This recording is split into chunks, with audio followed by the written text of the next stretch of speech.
Playoff football is right around the corner, and Class 3A fans, we have some exciting content for you guys. Our ranker went through, a really good ranker. I can't understate that enough. He went through, predicted the final top 16 for the RPI. As he sees it, again, there's so much that could change over the next few weeks. A few of these teams right on the bubble are playing some teams with a shot to get in the playoffs. A few of the districts are still up for grabs. A few runner-ups are still up for grabs. I mean, there's still tons of movement, but here at IF Football, we're trying to bring you guys something new. Playoffs are on the horizon. Everyone's thinking about it. Everyone loves to think, where are we going to be playing? Who are we going to play? Who's going where?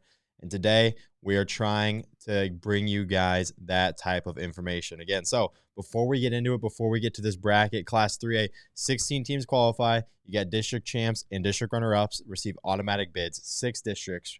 So you get 6 champs, 6 runners-up. That leaves 4 wild cards that aren't champs, aren't runner-ups, that get in no matter what. So there's a lot of teams on the bubble right now. These are the teams that we see out of the playoffs right now. Again, this is all predictions. This is nothing official. This is just us trying to bring you guys new content. Here are the first 4 out. I spelled Fort Madison wrong, of course, but Fort Madison, Hampton, Dumont, Cal, Benton, and MOC Floyd Valley. Now, these teams are on the outside looking in according to our ranker, but a lot of these teams have really big games still left in the schedule and chances to really boost their RPI before the final, before the official pairings come out. 2 weeks left. I mean, teams like Hampton, Dumont, Cal, you play in the best district in the entire state. You have chances to pick up big wins. Benton, you play in a good district. MOC Floyd Valley, I mean, all the Fort Madison, you win your next 2 games, you're helping yourself out. You just can't afford too many more mistakes. But with that being said, the four wild cards, non-champs, non-runner-ups that we see getting in are Webster City, Harlan, West Delaware, and Grinnell. Again, those are all predictions. Champs, runner-ups get in, and those are our 4 wild cards. But without further ado, I'm not going to waste any more of your time. Here is pod number 1. Again, all predictions, nothing official. Clear Lake, they do look like a team that's going to finish number 1 in the RPI district champion. They've got Grinnell. Grinnell, they are our last team in. So Grinnell would head to Clear Lake. And then the 8-9 matchup, a huge really flipping in the seeding because 8 seed, you're home, 9 seed, you're away. 2 really evenly matched teams here, Algona and Nevada, 2 runners up. But I tell you what, Nevada, you've got a shot this week against the number 2 RPI team in Creston. You win that, district looks like yours, and then Creston falls to a runner-up spot. So, like I said, that's a scenario where a lot can happen if one score flips. Obviously, Creston probably favored to win that game, but, I mean, if you're comparing apples to apples, Creston beats Harlan in the final possession, and Nevada beats Harlan by 19. So, really, anything can happen. That's one that could just flip, and that's why we'll probably do this again next week because so much can change in 1 week and 1 week of a few upsets, and this whole bracket is flipped upside down. So again, can't underestimate this is just a prediction where we are 7 games in. We're kind of getting an idea, but again, nothing is official, and so much can happen in high school football as we've seen throughout the year. So here's pod 1. Again, you win your pod, you're off to the dome where you are reseeded and then thrown into a bracket for the semis and the finals. So pod 2, here we go. Williamsburg, a runner-up, and probably it is the best runner-up via the RPI. They are predicted to finish 3rd in the RPI, but because you're a runner-up, you kind of fall a little bit. So there's that. Webster City, they're home to one of the 4 wild card spots. You'd be going on the road to Williamsburg. Webster City, obviously one of those teams that plays in the district of death, as I kind of claimed it. I don't know if that's an appropriate name or not, but it feels like it because each game our teams are just there's top 16 teams just going at each other, fighting for these spots in Webster City. Doesn't look like they'll finish as a champ or a runner-up. Still time, but nevertheless, their RPI is good enough because of their strength of schedule to get in as a wild card. Mount Vernon, they look like a district champion, beating Assumption. They're going to get a home game, and they've got Waller. Waller, obviously, they're in a district with West Dell and Independence, so really good district there.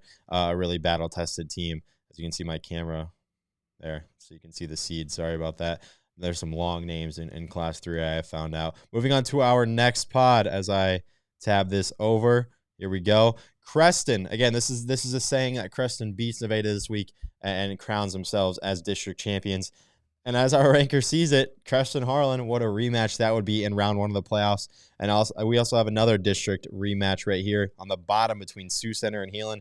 Not sure how the association goes about avoiding district. You'd assume they want to avoid district matchups, but if all the chips align, you never know how everything is going to end up, and you got to beat these teams to get to the dome anyway. So, at the end of the day, in this pod, we see 2 district matchups: Creston Harlan, Sioux Center, and Heelan.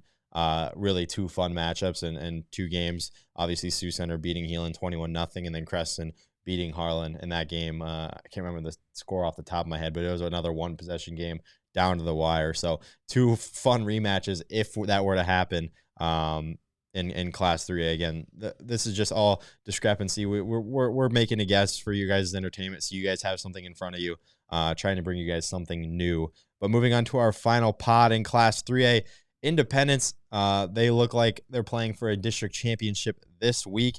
But if they were to win that, they would crown themselves. Assumption, one of the better district runner-ups, obviously in Mount Vernon's district. They have a win over now number 1 Solon. So Assumption is a scary, scary team with a double-digit seed by their name. I would not want to be facing them. And then on the bottom, like we said, Solon, there they are. They look like they are going to be district champs after beating Williamsburg, earning themselves a very high seed. And West Delaware looking like the runner-up in that district with Independence and Waller Catholic. So another fun pod there. Winner of that pod goes to the Dome. But yeah, I mean, I'm going to tab through these brackets really quickly. Again, so much can change. I'd say 3A is the class where we've got the most to figure out. It feels like 5A, the RPI is really starting to solidify itself.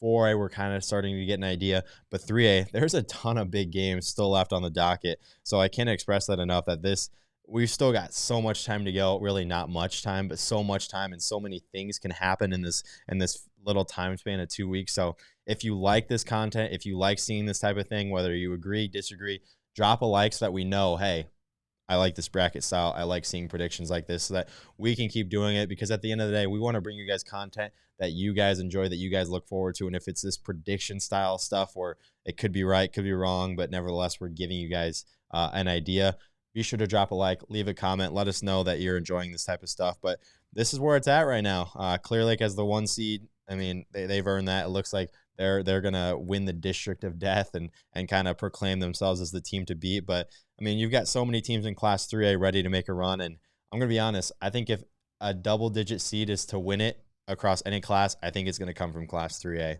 I really, really do. I think Class 3A is going to be wild. I don't think it's going to be chalk. I think there's so many upsets on the board, so many teams with double-digit seeds or, towards the bottom of the top 10 that I think could seriously cause some noise. So Class 3A, my personal favorite class right now, ton of fun to follow. It's going to be absolute madness seeing who gets in, who's on the bubble. So nevertheless, guys, that was your Class 3A bracket predictions with 2 weeks to go. Look for another one of these next week if you guys like this stuff. So be sure to stay tuned, because I Hate Football is your home for playoff content across all classes, especially these 3A, 4A, 5A scenes. So I appreciate you guys for tuning in, and I will catch you guys next time.